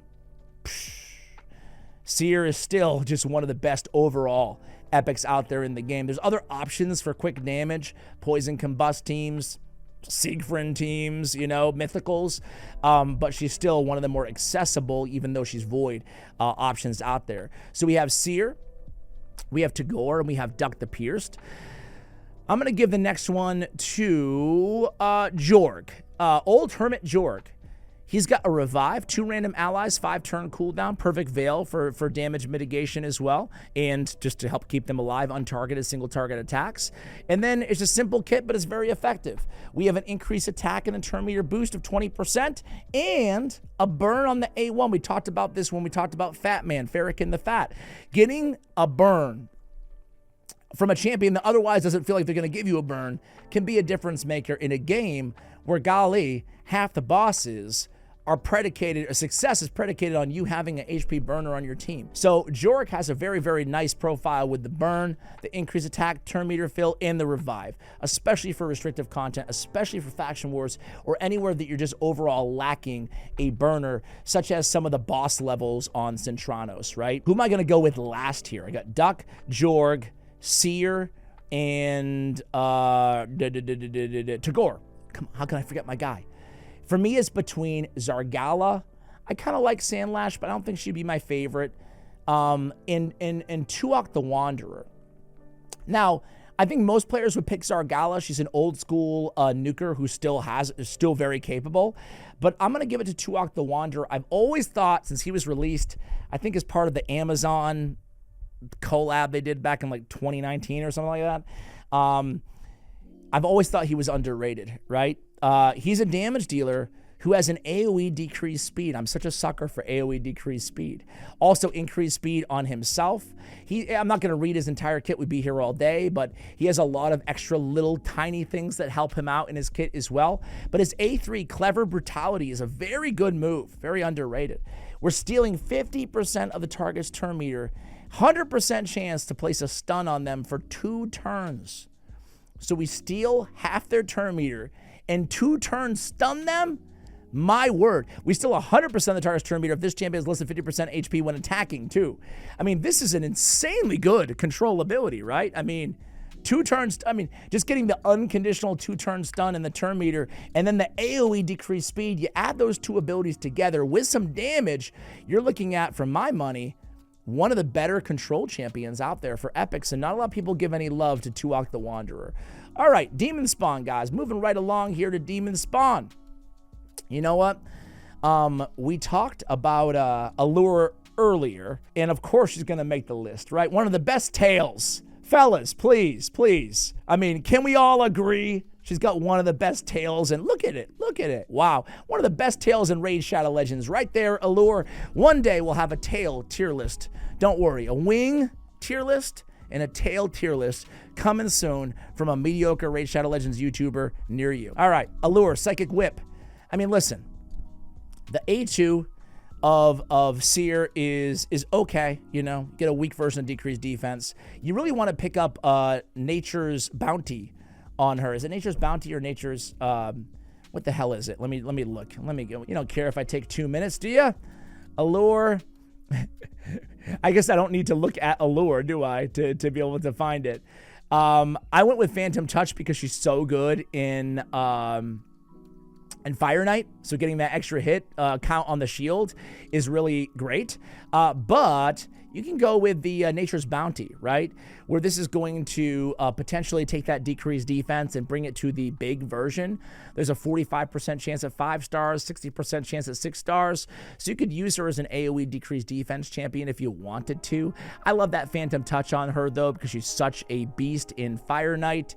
But you know, you have some optionality there. But either way, this A1 is just one of the best control abilities out there inside the entire game, right? Decrease target's turn meter by 25% on each, keyword is each, critical hit. So all you got to do is build her with 100% crit rate, right? That's it. And a lot of accuracy. You need accuracy for this move as well. So Perception Gear is just fine on her. Again, 3-turn cooldown, AoE decreased defense, and this Hellish Blaze, it's clickbait. It's clickbait. You're like, 50% ignore defense. She's gonna be the best nuker ever with 1575 base attack. And then she does nothing. Wet noodle territory. There's no damage on this ability. It doesn't matter though, even though it's a 6 freaking turn cooldown, it doesn't matter because her A1 is that good that she's still in the upper echelon of epics. Magnar, yeah, Magnar. Magnar is, without a doubt, the best HP-based damage nuker out of any epic out there in the game. And AoE, as long as they don't have the burn, you get an extra hit. You don't really want them to have the burn because those extra hit really hurts when you've got Magnar on your team. He does have a debuff spread with a hard-hitting A2 ability as well, and he does have a decreased defense on his A1. Overall, man, I mean, it's pretty simple. You put Magnar on your team, you're going to get a hell of a lot of damage with this A2 ability, right? It really is as close to a delete button as there is in the epic category, maybe with a couple caveats, but they're all attack-based damage dealers as well. So Magnar, simple champion, but very, very good one. All right, next up is going to be, I still think I'm going to give some love to good old Umbral Enchantress, right? She has an AoE block buffs on a 3-turn cooldown. She's defense-based as well. She can deal some damage. She's very slow. You ought to know that going in. But the Undying Evil is still a very unique ability, right? Even amongst legendary champions, there's not that many champions that can do or pull off what she can do with Undying Evil, and that is a 2-turn provoke. Granted, it's a 5-turn cooldown. She's also putting a block active skills on herself afterwards for not 1, not 2, not 3, not 4, but 5 turns. Okay, so you got to be careful. You got to be careful. However, and it can't be blocked or removed, right? However, just having a 2-turn provoke gives you more than ample time to get rid of all your enemies, provided they don't have a cleanser or something like that, right? So really, when it comes to provokers, she's definitely one that everybody needs to know about, right? And again, we talked about this with Tyrell, but with A1 cycling in this game, I mean, it's not that crazy. You build her fast enough as well, or put her in Relentless Gear to take the extra turns to get those cooldown the block active skills off. You can get her ready for that next wave and hit back-to-back-to-back provoke and basically use her to cheese your way through wave content. And she's solid to have if you're lacking a block buffs champion in Hydra, because it's a 3-turn duration on a 3-turn cooldown, okay? Definitely not an end game strategy there, but if you're lacking one, she's got you covered. Okay, after those 3, I'm going to go with, I'm just going to be honest, no one jumps out the page as 100%. That's the answer. So I'm going to give a few shout outs here on some of my favorites who are in contention. Dura the Hunger is the reviver, right? The random 2 reviver. Each faction, for the most part, has an epic that can revive 2. We just talked about Jorg, Old Hermit Jorg, and the Orcs. So he's worth knowing about if you need a reviver. And honestly, Demonspawn, if you don't have Duchess or who else do they even have for revivers here? If you don't have Duchess or Preva, the Slitherer, right? You might be really hurting there, so she's a good option for a reviver, or he's a good option for a reviver. I'm going to give it to Gorlos Helma. Gorlos, though, solid champion, right? He's not S tier must max right away, but he can deal some damage. He's got an AoE decreased defense, and he has a burn and a decreased accuracy for 3 turns. A turn meter fill if the attack is critical, which is nice because it's a 4-turn cooldown. So heck, we talked about it like 3 or 4 times now. If you're lacking a burner, you got one in Gorlos, but he also has that nice AoE 3-turn cooldown decrease defense as well. You got some more turn meter fill as well, potential on that A1. And then last but not least, I'm actually going to give it to Achak the Wenderin. Very unique champion. all about synergies when we talk about Achak. Bless you. So we have a block debuffs and a strengthen on a 4-turn cooldown. It's not the best at all, frankly, because on a 4-turn cooldown, we talked about this on like Skathix, right? On a 4-turn cooldown, we're really looking for a 2-turn block debuffs. But hey, beggars can't be choosers. It's nice to have if you don't have it. An AoE freeze is really good in its own right on a 4-turn cooldown. But then it's really the synergy of the rest of this A3 and who you pair Achak with a Twisted Hunger that makes him, you know, my 5th choice here. Heals all allies by 5% of max HP every time an enemy under a HP burn gets a turn. Fills a turn meter of all allies by 10% every time an enemy under a freeze gets a turn, right? So when you start dishing out those freezes and the burns, you're constantly healing and turn meter filling your allies, and there's no cooldown. It just happens all the time, right? So you put an Achak with like a Mordecai and Spider, you're cooking. You're really cooking. I just run Perception, maybe a little bit of Immortal gear on Achak, nothing too crazy. So those would be my choices: Gorlos, Achak, Allure, Magnar, and Umbral. Skimfos also is not a bad champion either. A bit niche, but not bad.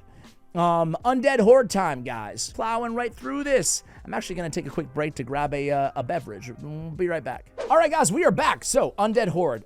Let's start with Seeker, right?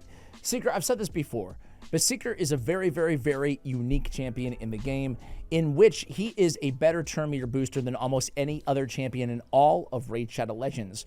Why? Because he has a 30% turn meter boost, which is the standard in terms of the gold standard in terms of turn meter boost in this game. But he also brings an increased attack, and he gets the infamous extra turn.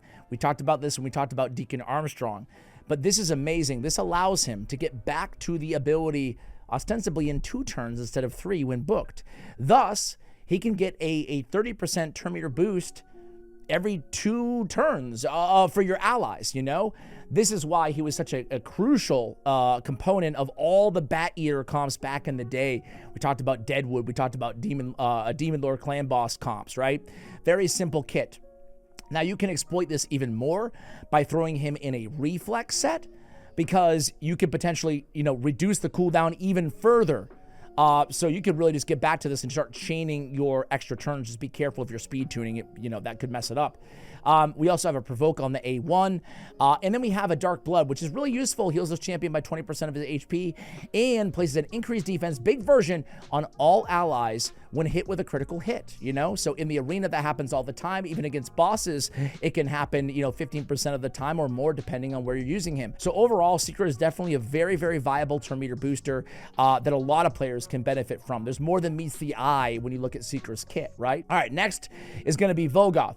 I think that Vogoth is one of the best epic champions in the game. I think people think highly of Vogoth, but not highly enough. This dude is a beast of a champion. He's got a triple hitter on his A1. His A1 is so nasty. Triple hitter, each hit has a 40% chance of increasing the duration of a random debuff on the target by 1 turn, right? Really solid, really solid. His A2 is an AoE. It's a 75% provoke on a 3-turn cooldown.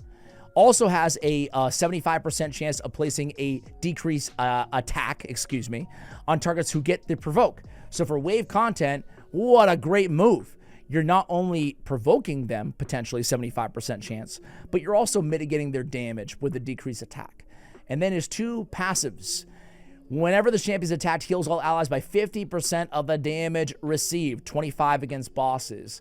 This makes him one of the most capable healers out there in the game. Now, just keep in mind with Vogoth, positioning matters where he's positioned on your team, right? Because he is going to execute the heal when he gets attacked, right? So if there's an AoE attack coming in, you're going to want him late in your rotation, because you're going to want to wait till everybody else get damaged, because what are you going to do? Heal them when they're already full HP if he's first in the rotation or second after your aura lead. So just remember that, recognize that about Vogoth. His Eerie Presence, we're not done yet. He has another passive. Not that many epics out there that have 2 passives. He's one of them. When attacked, he places a leech on the attacker for 2 turns as well. So now he's healing with his leech. If the attacker's under provoke, which he has obviously, has a 100% chance when booked, of increasing the cooldown of a random skill on the attacker by 2 turns, occurs once per attack. This is a nasty passive that everybody forgets about or nobody mentions. Everybody loves the Festering Dynamo for good reason, but nobody mentions how good that Eerie Presence is as a control ability, as it combos with the Provoke as well. This makes him a menace, not just anywhere in PvE, but also in the arena, right? Especially where he can start reducing cooldowns and controlling and healing all in one. He also has accuracy in all battles by 40. It's only 40, it's not the best, but getting accuracy on an aura in an all battle capacity is something you can use, well, everywhere, right? Vogoth is just one of the GOATs, man. Mausoleum Mage, one of the old school champions in the game. He was one of the originals in this game in December of 2018. Mausoleum Mage, and he still makes the list. Every account can benefit from Mausoleum Mage, in my opinion. He's got a decreased speed on his A1. You know how much I love that. He's got an increased crit rate, increased defense, and block debuffs on a 3-turn cooldown. The block debuffs is a 1-turn duration, but as we spoke about for epics, the standard is block debuffs for 2 turns on 4-turn, on 5-turn, book down to 4-turn cooldowns, and for 1 turn on 3-turn cooldowns. I don't think any epic in the game has block debuffs on a 2-turn duration on a 3-turn cooldown. Having 3 buffs, one of them being increased defense, another like essential buff, more damage for your defense-based damage dealers, and more survivability for everybody on your team, and a great Seer activator as well with 3 buffs on a 3-turn cooldown. Good for if you want to put him in it, a 9-piece protection, get more damage there and protect the buffs as well. And then, as if that wasn't enough already that he brings to the table, he's got a cleanse and a heal, right? And turn meter fill if there's 2 or more debuffs removed from that ally. Man, that's a really freaking good kit. Block debuffs, increased defense, decreased speed, cleanse, heal, and turn meter fill from an epic. Yeah, Mausoleum Mage is really freaking good. So we've got the 3 obvious ones out of the way. Now we have some decisions to make. I like Dark Elhain, I like Gorgorab, I like Husk, I like Ostrox, and I like Khafru. And I like Anax is a decent shout out too. You know who I'm going to... Listen, I think the safe pick here, I think, is Husk. Because he's an enemy max HP champion, also has an AoE stun, and a provoke on his A1 ability as well. I mean, you can use that in a lot of places in this game. Dark Elhain, everybody gets, and she's super freaking fun. AoE decreased speed, cleansing the fear, instantly activating the A2. She's really one of my favorite, if not my favorite, login champions outside of Sylvan. I'm not saying she's better than Vizix. I'm just saying she's very unique and super fun in areas like Ice Golem especially, right? But I love this dude, Khafru the Deathkeeper. He's Nekret's little minion, right? And he's a guy that nobody really likes. Actually, the reviews have gone up. He used to be all in the 3s, but I like him. And I found that his damage is exceptional, right? Attacks all enemies before attacking, removes or debuff from all allies. So a little mini cleanse there from a defense-based damage dealer. On a 3-turn cooldown, this ability smacks Khafru's command, right? And then he has an unkillable and a taunt for 2 turns. Taunt can be really annoying, right? And really good. So I ended up using Khafru for a couple stages that I was struggling with early on in Cursed City. And I really fell in love with this guy. Again, no one really likes him that much except for yours truly, but I'm going to keep talking about it. He has, I like this too, decrease the damage all allies receive by 10%. So almost a weak version of Strengthen just kind of built into his kit on the Nekret's Guardian as well. He'll receive that damage instead, so he is soaking it up. But, man, a little mini ally protection going on there as well. You add that to the random debuff from all allies cleanse. He's a very, very interesting blend of control with the taunt, damage, and damage mitigation as well. I really like this guy. All right, guys. Gorgorab, AoE Reviver, you should at least know about, right? Let's move on to Dark Elves. Dark Elves. I want to start with a Dark Elf that for whatever reason, nobody ever gives any love to, and it's Captain Tamila. She's really solid, and she's an OG in the game. She's got an increased defense and a heal based on her max HP on a 3-turn cooldown. Freaking solid, right? I mean...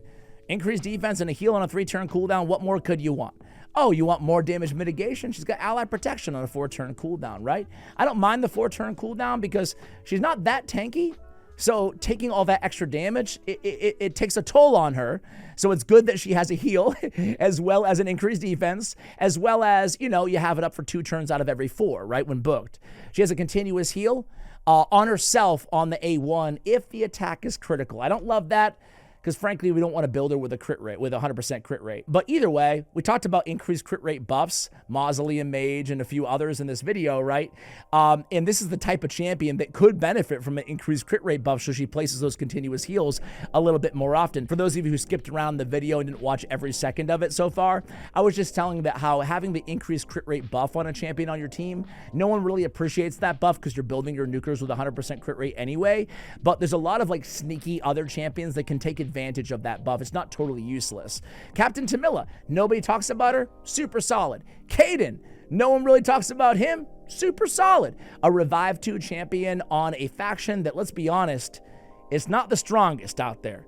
Not a lot of good, easily accessible revivers. You got like Blind Seer, you have a couple options, but not a lot. So Caden ends up really becoming an MVP for a lot of accounts, even mine back in the day, as a Revive 2 with an increased defense. He also has an AoE decrease attack at 100% land rate on a 3-turn cooldown. So you've got a Reviver with great damage mitigation. Simple champion, but the Blue Knight is pretty solid. All right, Captain Tamila and Caden. I don't want to be wasting all my spots here. Golly, let me think about this. Dark Kale, I'm just going to keep going. Dark Kale. Dark Kale's a Doom Tower, normal, champion. He's got an AoE decrease attack as well on a 3-turn cooldown. He also has each critical hit increases the duration of all debuffs on the target, right? On his A3 ability, he's placing 3 poisons and a poison sensitivity on a 3-turn cooldown, great against single target. And then he has damage mitigation vis-a-vis the crit rate removal on targets under 2 or more poisons.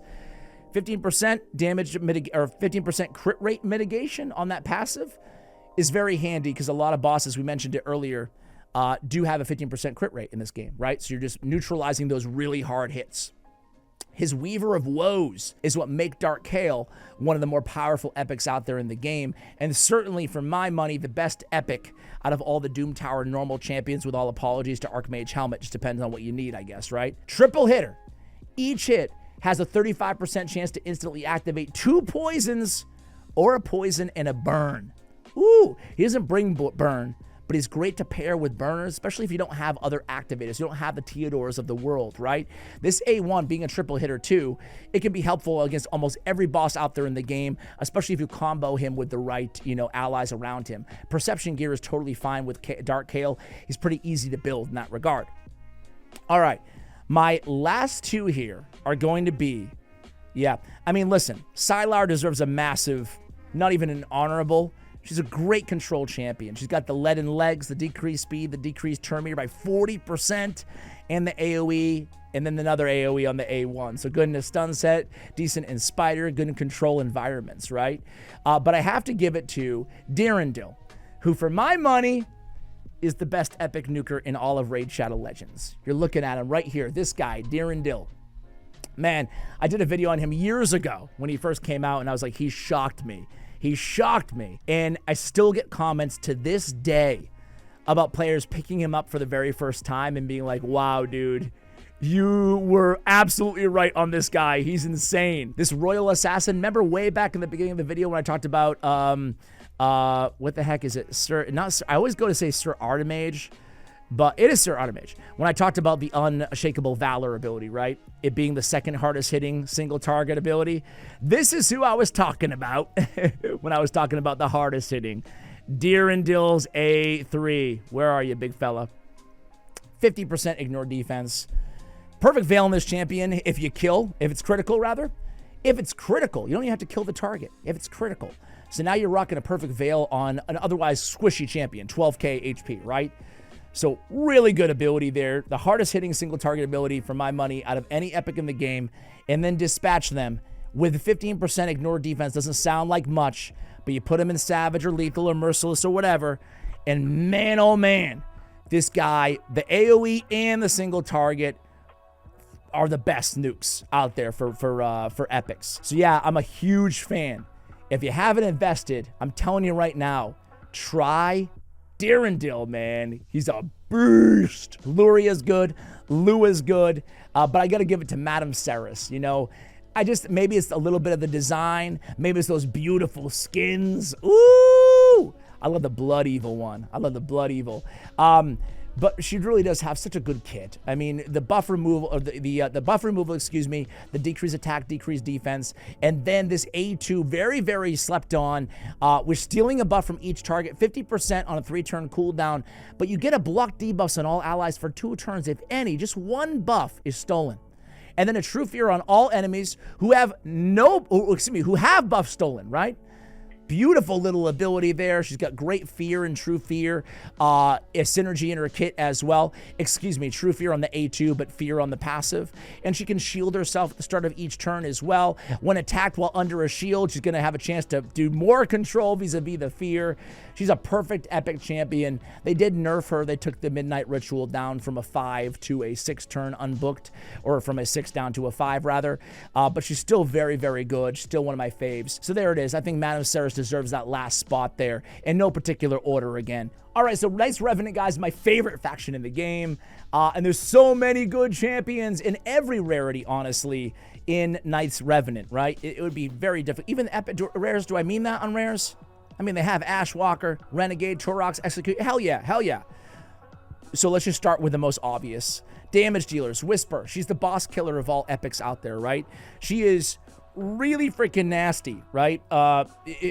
In the Merciless, especially, it was made for her. Getting that ignore defense on the 6-piece, along with the chance of getting the skill reduction, is very good. Or Relentless set, just strictly going for the extra turns. She has a built-in Unrelenting, which is akin to a Relentless set. Perch Shadow is very good with her.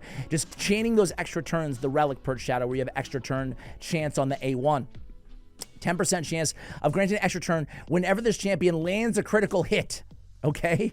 Increased damage inflicted on bosses by 20%. That's why she's the boss killer. She got the weaken on the A1. You really want weaken up all the time when you're using her. She brings her own increased attack, her own increased crit rate as well. There's a 3-turn cooldown. And then will ignore 100% defense if the target's under a weaken. So it is conditional, but we talked about what? We talked about conditional ignore 100% defenses all the way back in Inquisitor Shamil. There is another one. I forgot that Whisper has it too. A decreased, extra turn on the A3. So more extra turn. It's all these extra turns and just comboing these big damages with the ignore defense and the weakens. Whisper is amazing if the target's under decreased defense and weakened. So you just want to make sure you have a robust decreased defense and weakened champion alongside of her and just watch her absolutely go to town. All right, that's Whisper. Man, there's so many good ones. So many good ones. All right, I'm going to go with Rector Draft next. I want to go with the obviouses. Obviouses? I think that Rector Draft is the best support, might be the best support champion out of any epic out there in the game, right? She's not my favorite reviver. Tagore is that. But the thing about Rector Draft is she has the revive, which is okay, 60% HP, 60% turn meter, and a perfect veil for 3 turns on a 4-turn is better than okay. It's a solid move. She got a decreased attack on the A1, but it's this A2 with her passive that makes her so special. She is by far and away the best Perfect Veil champion out of any epic in the game. And Perfect Veil is so incredibly powerful, not just because of how it parlays with her passive, but because you get damage mitigation built in of 15% on AoE attacks when you're under a Perfect Veil. Moreover, you can't be single target attacked. It has to be AoE. And she has it on this ability with a big heal as well, with a continuous heal as well, and whenever an ally under a Veil or Perfect Veil gets a turn, it heals them by 10% of their max HP off of her passive. She can pull off some absolutely sick healing numbers. She's really insane. Rector Draft, everybody should invest in Rector Draft. I don't care who you are, even the biggest of big whales are going to be able to use this champion. She's insanely, insanely good. Even though she's highly rated, she's underrated. That's how good she is. All right, I'm going to go Doom Priest. There's so many interesting and great damage dealers in Knights Revenant, but Doom Priest is a champion that can help you everywhere. Well, mostly everywhere. This bolster, it's so simple. Doom Priest is the most simple champion we're going to talk about today. And she's an original champion too. 2018 December, Doom Priest. Heals all allies by 7.5% of their HP and removes 1 random debuff from them at the start of this champion's turn. Super simple. Perch Shadow on the Relic and Relentless Gear on her, right? You just want her to take extra turns so you can do more healing and more debuff removal. All you need her to do is go to help your team, right? She's really arguably the best cleanser out of any epic in the game because of how effective this bolster passive is. It happens every turn. She also brings increased attack on your, that's the only other thing she does basically is bring increased attack. Okay, so we got 3, Whisper, Rector, and Doom Priest. Now things get really challenging here. I will give some honorables just to everybody who's worth investing in, but I'm actually going to give it to another reviver in Dawncaller Sabbatha. People don't love, I guess they do love. It's funny how they updated these rankings, and now, because I remember she was like mid-3s for a while, right? But now people love her again. Good reason, right? She's got an increased defense and an increased attack on a 3-turn cooldown on her A1. Basically exactly what everybody needs, right? Defense, everybody can benefit from increased defense, especially the damage dealers as well, and increased attack can set up all your attack-based damage dealers. She's got a single target revive on a 4-turn cooldown with block damage for 2 turns, 100% turn meter though. Very, very nice, especially for an epic champion. Whenever this champion or an ally, whenever this champion revives an ally, decrease the cooldown of one of this champion's skills, which is nice. You can get the revive down 1 turn, or you can be Johnny on the spot ready to help with the increased attack or increased defense even faster. She's a very, very good void reviver for an epic. All right, 1 spot left, guys. Listen, Golden Reaper is underrated with alacrity. Good turn meter boost and speed, and she's one of the fastest epics in the game, too. I think I'm going to give it to... Okay, listen. I think that Skullcrown would be most people's choice. Great in a stun set, great for damage. She pairs very well with Sinesha. Good on ally attack blender comps. Speed in arena battles as well. The unkillable on her. There's a lot to love about Skullcrown, and I can understand why, and I think she probably belongs on the list. But I'm actually going to give it to Miscreated Monster. Now, it's weird to say that because I use Skullcrown more on my account, but I don't have a use for Miscreated Monster, but I feel like most players do. Overall, an AoE stun at a 50% land rate on a 3-turn cooldown with a big shield because it's equal to 25% of the damage inflicted. HP-based champion with 23k base HP. He has an ally protection on a 4-turn cooldown with a nice heal as well. 50% of his max HP and a continuous heal for 3 turns. So ally protection will soak up the damage, and then that synergizes with a passive. Spooky Groan plays a fear on the attacker for 1 turn whenever an ally is attacked by under an ally protection. Man, that's great control. It's not a 20% chance to place a fear. It's 100% chance to place a fear, and there's no cooldown. It just happens every time. So he's got great stuns, a beast mode shield, very tanky. He can handle the big version of ally protection with ease. He's healing himself, and the fear and the control, man. I really love me some Frank. Some Miscreated Monster. Halloween 2019, I think. Sinesha is definitely a very good healer and control champion. Can deal some damage with her A1.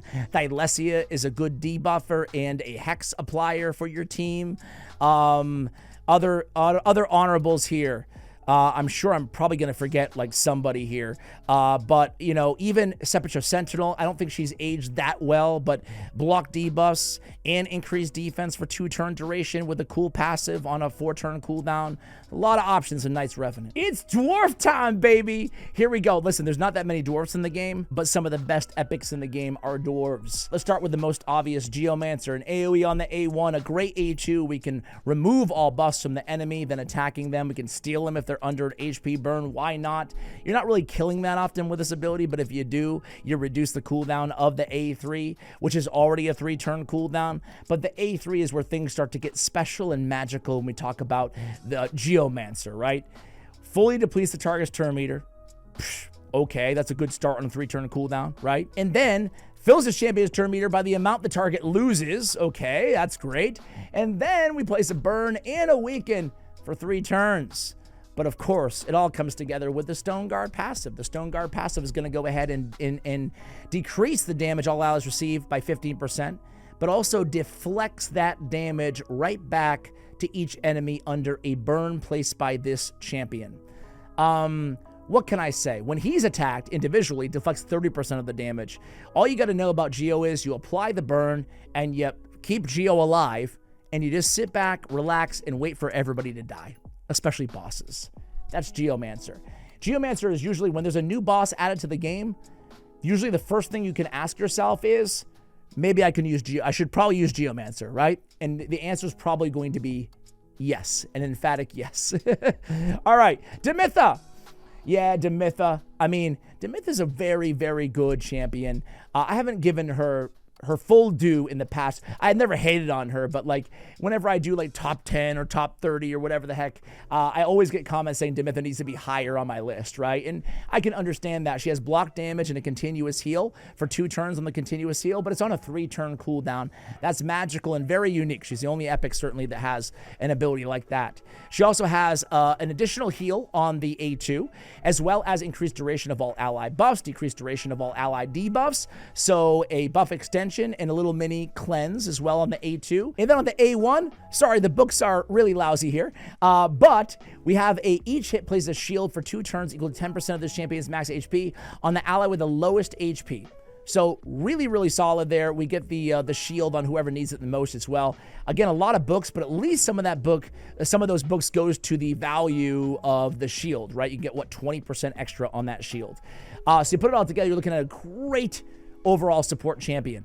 All right, so Geo and Demitha are out of the way, but we gotta include Morag Bronzelock. Woo! She's an insanely good defense-based damage dealer and support champion and ally attacker. She doesn't have the strongest ally attack in the game, teaming up with only 2 random allies, but man, an ally attack is an ally attack. Against a Fire Knight shield, you might not have a better option. She's going to help you out. Moreover, they're making A1 stronger and stronger and stronger in this game every year that goes by, which is a soft buff to every single ally attacker in the game because you have more options to combo with those ally attacks.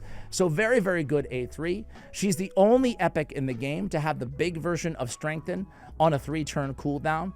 There's 1 rare, Born. There's 1 epic, and that's it for the big version on a 3-turn. And she's got it here on Outrage that can deal some decent damage as well. Her A1 hits pretty hard as well and ignores shields. And that's worth mentioning because Test This Might passive counterattacks when hit while under a Strengthen placed by this champion, right? So you get all those counterattacks as well. She could deal some big damage, especially against like clan boss, like Demon Lord, for all those counterattacks on those longer battles. You put it all together, she's just one of my favorite epics out there. All right, those are the 3 obvious for my money. I want to go with Runekeeper Dazdirk. I think this guy is very underrated in a similar way that, you know, Skathix and Sanguinia are. He's a cleanser who's very, very good. He actually adds a lot more even in addition to the cleanse in his kit. Sorry, I'm 2 hours into the video practically. I can't speak anymore apparently. I get choked up talking about the little fella Runekeeper. He's got the cleanse and a heal and a continuous heal on all allies that have a debuff removed, right? There's a lot of support here in this one ability. And it's a 4-turn cooldown, which is standard when booked. But then he brings a 25% turn meter boost with an increased attack as well. Now his base stats are pretty good. 105 base speed, not bad. Over 20k on the HP, over 1250 on the defense as well. And he brings some extra healing on that A1 with the leech. Put it all together, you got a cleanse, you got a heal, you got a continuous heal, you got a leech, you got a increased attack and a turn meter boost on a 3-turn cooldown when you book him out. Really like Runekeeper, really solid champion, and again, kind of an unsung champion out there. Who do I want to give the last spot to here, guys? Flaja can hit pretty hard, but she's pretty one-dimensional. Rearguard can still provide some utility, some support for your team. Same thing with Grizzly Jarl, even after all these years. Hilda is an interesting choice as well. She got a double hitter with heal reduction on her A2. She got a triple hitter on her A1, and then an increased attack on an AoE that hits pretty hard, 1421 base, with a stun at a 60% chance on a 4-turn, cooldown. Allies deal 15% more damage to targets under heal reduction and stun placed by this champion as well. So I mean, she's an interesting control damage dealer and debuffer for your squad. Heck, man. I guess I'm gonna curve though. I'm like sneaking my way into talking about literally every champion if you see what I'm doing here. But I'm gonna give it to good old Rockbreaker. Listen, he's an old school champion. But in terms of provokers and as it pertains to epics, he's really, to me, a very underrated option. He's not the best. I've already told you who I thought the best is, Skaramis, in case you didn't watch an hour and a half ago. But he has this cool increased defense on his A1 with a counterattack. He has an AoE provoke that he's placing on the A2, again, not predicated on critical hits. And then he has the Ironhide, right? Has a 50% chance when booked of decreasing incoming damage inflicted on this champion by 50% each time he's attacked, right? So that really strong damage mitigation as well. He's a one-dimensional champion. He's not going to be a must-max for everybody, unlike almost every other champion we talked about on this list. But he's definitely a good faction award champion or Centranos champion if you need a super tanky provoker control champion. Shadowkin. All right, guys. Shadowkin. You know what I got? You know who's going to get the first shot, right? You know who's going to get the first call out? It's Kinagashi. Man, I don't know what Plarium has against the Shadowkin faction. I really don't. But Kinagashi is the only freaking reviver in this whole damn faction. Isn't that insane? I mean, there's a lot of conditional revives. Gamarin has a conditional revive on his passive. You've got Sashi with a conditional revive whenever she kills an enemy. You've got a few others too. I'm just want to scan really quickly. There's a few conditionals, but just like flat out active skill, revive an ally, you've got Kinagashi, and it's a really crappy kit, honestly. She's got an ally attack, but literally, it's only with one ally, you know? It is a 3-turn cooldown, and you do get a turn meter fill of 15%, which honestly, this one doesn't read well, but it's not bad with the turn meter fill in it, right? On her A1, she has decreased target's turn meter, which obviously also pertains to her A2, her ally attack, which she's using it. And then she has a 4-turn revive, 50-50 with an increased defense. It's not that bad, honestly. She's not the best reviver, but not the worst. And you ought to know about her. She's definitely a champion that a lot of players are going to want to invest in. Next up, we have Hatatsu. Hatatsu, man, this guy is a beast support champion, right? He is a one-man crew. He brings everything that you need from a support. They call him a defense base, but whatever. He's a support. Defense in all battles on the aura, leech on the A1, decrease attack on the A2 on an AoE, 3-turn cooldown, increase defense for 2 turns on a 3-turn cooldown, continuous heal as well, and removes a debuff from this champion at the start of each turn, but it'll prioritize the CC debuffs over anything else. Ooh, that's just a really, really all-around robust support kit from one champion. I love it. Very, very good champion there. I'm going to go with Taragi the Frog, the big fella. Man, this guy, I mean, how about the design on this guy? He's hogging the whole screen, big fella. He brings a lot to the table, this HP-based epic champion. Got a lot of HP, almost 22k. He's got a decreased attack on his A1, especially good for bosses. He's got an AoE provoke. It's a 50%, but the chance increases for each debuff on the entire enemy team. Very good for wave content, as long as you have another debuffer alongside of him. Then he has a great support ability in Bog Blessing, and it's on a 3-turn cooldown. This is very unique. Getting a shield and a big version ally protect from an epic champion on a 3-turn cooldown, this is the only champion that has it. Also heals this champion by 25% of his max HP and plays a reflect damage on them for 3 turns. The heal increases for each poison debuff on the enemies. Oh wait, there's more, his passive. When attacked, has a 50% chance of placing a poison debuff, big version on the attacker for 2 turns, which can also escalate the odds of landing your provoke on the A2. Such beautiful synergy in this kit. The only thing you got to be careful about is with a 958 base defense, you may want to make sure you're really building him nice and tanky. This guy incurs a lot of damage, so you want accuracy, and you want, some sort of, whether it's a regeneration gear or a bolster set, you just want to make sure, or you're just prioritizing with immortal gear and whatever, his HP and his defense, you got to make sure that you build them tanky enough with some accuracy. But provided you can do that, he's going to help support your team, he's going to help control, and he's going to help damage everybody. Especially good in situations where you might use Euros' Soul Cage as well, right? Similar passive with that poison, so you can use them in situations like Scarab King, for example, just off the Toxic Blood. Very, very good champion. All right, so now we have 3 down. Who's in the conversation here for the last 2 in Shadowkin? I would give it to Nagaru's some decent damage, but I don't think he's anything to really write home about. Fenshi's good for Fire Knight, but very restrictive. Sashi's not bad at all. Honestly, epics are not out of this world for Shadowkin, I don't think. I'm going to give it to, listen, Sachi's very good.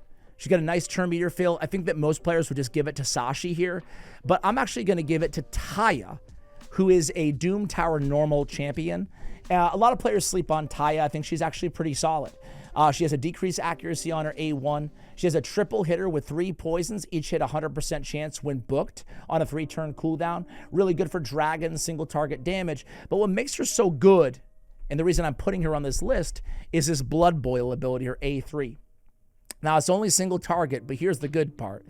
Has a 100% chance to instantly activate 1 tick of all poison debuffs and 1 tick of all HP burn debuffs on the target. Also, a 100% chance of placing a heal reduction debuff for 2 turns. So this is a very nice ability here. It's not, you know, all ticks of all poisons, but it is a budget poison combust and burn activation on a 3-turn cooldown, right? And she brings poisons along with that decreased accuracy. So if you're looking, especially in Dragon, if you don't have some of those more elite poison activators, Taya's got you covered, right? And you can use her alongside some of those other champions as well.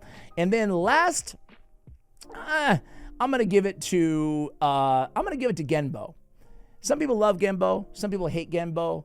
I've oscillated on my love for Genbo over the years, but I think he's a pretty solid epic nuker. He's void affinity. You don't have to worry about, obviously, affinity matchups. He brings his own increased crit rate, own increased crit damage for 3-turn duration, then he gives himself an extra turn. His Heartless Blitz is his main nuke.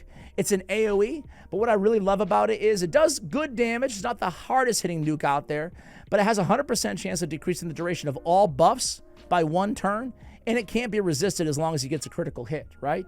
Really nice. You don't have to build him with any accuracy or anything like that, right? Each hit, he's stealing increased attack on his A1, and then the steal can't be resisted as well. And then he's immune to decrease attack. He'll also ignore unkillable when attacking under an increased attack. There's a lot going on here, but you know, even though his nuke isn't the hardest hitting out of all the epic-based nukers in the game, I love that he's void. I love that he's immune to decrease attack. I love that he steals increase attack. I love that nothing can be resisted. I love that he can decrease the duration of buffs. I mean, you have a 50-50 of decreasing the duration of Stone Skin on his A2 Heartless Blitz, right? And there's no accuracy check on there. So I do think that he brings enough with the extra turns to make him a good 5th candidate here in the must-max Shadowkin. All right, Sylvan Watchers. Are we already here at the finish line, ladies and gentlemen? Sylvan Watchers, top 5. Sylvan Watchers are freaking stacked. They are a stacked faction, ladies and gentlemen. Let's go with the most obvious and work our way through. I think the most obvious is going to be Dathi. Mistrider Dathi, man. I mean, this guy is just built different. He just has a way of, he's one of those champions. You ever have one of these champions who at the end of a battle, you're always just like surprised, well, wow, they did that much damage? That's Mistrider Dathi, and it's because of a few reasons. Number one is he brings his own buffs that he needs, increase accuracy, increase attack. Whenever you have a nuker who's also a debuffer, there's this inherent struggle with, do you build them to prioritize all-out damage, or how much accuracy can you get by with? So it's really nice when they bring their own increased accuracy for damage dealers who need accuracy. But he brings his own increased attack as well, and he brings an extra turn. And then both his A1 and his A2 have a chance of another extra turn. You know, all of it, he has AoE decreased defense. It's a 4-turn cooldown, but with all those extra turns, it doesn't even matter, right? And his damage, even though no nuke is going to blow you away, it just has this compounding effect, the extra turns and the synergy in his kit that he ends up always surprising me. He also has accuracy in all battles by 40. That's Mistrider Dathi. Listen, I said way at the beginning of the video in Barbarians that we'll talk about my personal favorite ally attacker out of any epic out there. I don't think she's better than Fat Man, but in my heart, I think she's better. You know what I'm saying? Diana, Dirty Diana Gloompiercer, man. She was part of a fusion a while back. I forget which one, honestly. But she, you know, she came into the game without a lot of fanfare. And boy, she is so nasty. People need to be using her more often. Her ally attack, I just want to talk about how special this ability is. It's only 2 allies joining up, so immediately people mock her for that, right? but it's a 3-turn cooldown ally attack, right? And she's one of the allies attacking, and she has a very hard-hitting A1 that has a chance of placing, each hit has a 30% chance, or 35 with sniper, of placing the big version of decreased defense. Really solid, right? The allies joining the attack will use a default skill. If the target's under a decreased defense, which, you know, it could be her landing it, or just could be your normal debuffer on your team, these attacks will all ignore 20% of the target's defense. I mean, to me, give me a move like this over like a Krila Witch Arm ally attack, right? Both 3-turn cooldown, but you have a really good A1 joining in, and you have that ignore defense, which can be lethal. Covert Blitz. She has a hard-hitting nuke, AoE, 3-turn cooldown. She brings her own increased crit rate, own increased crit damage, and if you kill him, you get a veil. You get a veil not on her, not just on her, but on all allies. Not bad. And then this champion will ignore shield and strengthen when attacking under an increased attack, veil, or perfect veil buff, right? So really good damage, ally attack, good AoE nuke. Diana is on the list. She never gets any love. Third on the list is Cryoden the Blue, or in no particular order, because Cryoden is insane. Very good champion. I mean, you could make a very case that after Newt, he might be the best Fire Knight hard champion out there in the game, right? Triple hitter on his A1. Each hit has a 35% chance of placing a freeze. It's good for control anywhere, not just Fire Knight, obviously, for turn meter. But Razor Hail is insane, man. They broke the mold when they made Cryoden the Blue. It's an AoE ×2 hitter. Each hit, 65% chance of placing a freeze debuff for 1 turn. Each hit. That's pretty much, not guaranteed, but very close to an AoE freeze on a 3-turn cooldown. And then he has, as if that wasn't good enough, on a 3-turn cooldown, he has the increased speed, big version, and a turn meter boost. What a kit! And also, for each freeze, he's getting a turn meter fill of 5%, right? Each freeze placed by this champion. So constant turn meter fill on his A1, his A2, with the speed boost, with the increased speed. He's just really one of the best control champions out there, especially for wave content or for Fire Knight out of epics. And he brings an essential Blessing of the Blue to the table in addition to that. All right, that's 3. Who's in conversation here from here on out? I love me some Pan. Ruella is very good. Naya is very good. Ayala is not going to make the list, but she's not bad. Ornn is a solid champion as well. Even Thorn, the newest dude, I think he's going to be it. Thorn Golem is really solid as well. Man, the Shadowkin is just stacked, right? You got a leech on his A1. You have an AoE 3-turn cooldown ×2. First hit fear, second hit decrease accuracy. Not bad. He's a defense-based damage dealer as well, so he's pretty tanky. He brings an increased defense on a 3-turn cooldown, ergo more damage for him on his A2, and more support for everybody. He has a counterattack and an increased resistance on himself.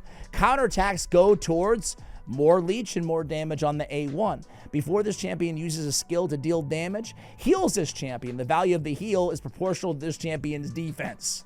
So you get these constant heals as well. He's tough to take down. Resist in all battles. I like it. Some control, decreased accuracy, increased resistance. He's tough to land a debuff against. Some decent damage. Very interesting champion there, right? So who do I give the last spot to? I'm tempted to go Pan here. I love me some Pan. Honestly, after Darendil, I think that Pan is the second hardest nuker. I mean, I keep saying after Darendil, Karma Burn of Seer basically trumps everything, but is predicated on buffs in the setup. But just raw nukes, I think that Pan is an insanely good nuker. That all being said, I feel like I have to go a little support here, so I'm actually going to go to White Dryad Naya as my little mini Krisk the Ageless. Not really, but, you know, some echoes of Krisk in her kit, as I guess the last champion that we talk about on this really fun video. She has an AoE decreased speed, literally Krisk's A1, even defense-based, right? So I love this, a 50% decreased speed, 55 with sniper on an AoE on the A1. You can use her in a stun set, obviously, anywhere you want, restrictive content to land those stuns, and control with decreased speed at the same time. Beautiful combo. Or you can just use her in areas like Hydra with a decreased speed. She has a very good Righteous Revival. This is a very unique ability, right? You have a full cleanse, you get a heal, and if this target is not this champion, it could be her if you need it, decrease the cooldown of all the target skills by 2 turns. That's why we see all these infamous single or even double White Dryad Naya teams with like a Trunda, right? Decreasing skills, or a Yameko, right? And then the A3 is an ally protection and a strengthen, a weak version of strengthen, but ally protection, big version, and a strengthen on a 3-turn cooldown is basically 65% damage mitigation for everybody on your team, right? And then whenever this champion is healed, heals each ally except this champion 20% of that heal. Not bad, right? She can heal your team, control the enemies, cleanse an ally, as well as reduce their cooldown, a big heal. There's a lot to love about White Dryad Naya. She's really one of the more interesting and unique, not just ally protectors, but just support champions, even though she's technically defense out of any epic out there in the game. So I guess the final is going to be Thorn, Naya, Diana, Dathi, and Cryodin. But golly, I just got to end with a couple of honorables. Duden. Man, I love Duden. People sleep on Duden. This A1 is an insanely good cleanse. It's Doom Priest-esque because he has taunt and a counterattack. So he's always getting attacked. He's always counterattacking, and then he's always cleansing off of his A1. A lot of people just don't appreciate or realize how synergistic Duden can be. And Ruella, listen, triple hitter, decrease defense, weaken, and decrease speed, albeit a 4-turn cooldown. She's really the queen of the essential debuffs here. These are 3 of the most important debuffs in a generic sense in Raid Shadow Legends. She has them all on one ability.